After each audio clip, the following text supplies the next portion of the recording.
Okay, so a good tip for these delta valves. Now, the delta valve I have is what I call a 2x2, meaning that two sides for the water coming in for hot and cold, they're already got PEX on them. I don't need to add in any extra fittings for that.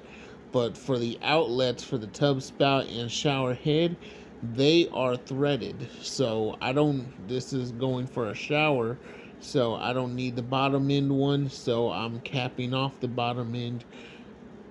And, it's not rocket science, but for anyone that does need to know, thread tape and pipe dope, or joint compound, but I call it pipe dope. First thread tape about 4 or 5 spins, and then you put your joint compound. And I put the joint compound inside the fitting too. Yes, I put the joint compound inside the fitting too, just a thin layer, nothing crazy thick. I do that because I sometimes just don't trust that it won't leak. Um, Ever since I've started doing that a few years back, I've never had a single threaded fitting leak ever. So I do that every single time, non-stop.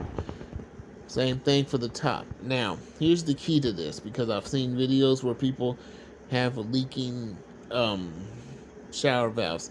Um, it's easy.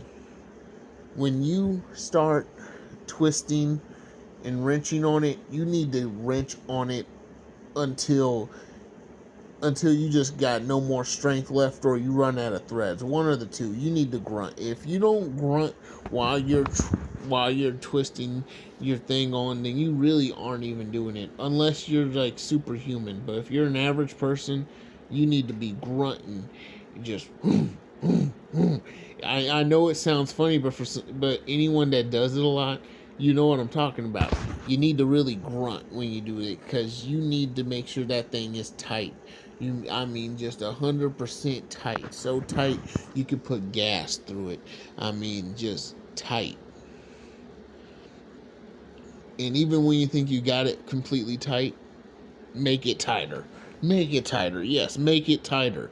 Get it tighter. That is the T to the point. TTPC tip of the day. Make it tight, and you won't ever have to worry about leaks. Pretty simple.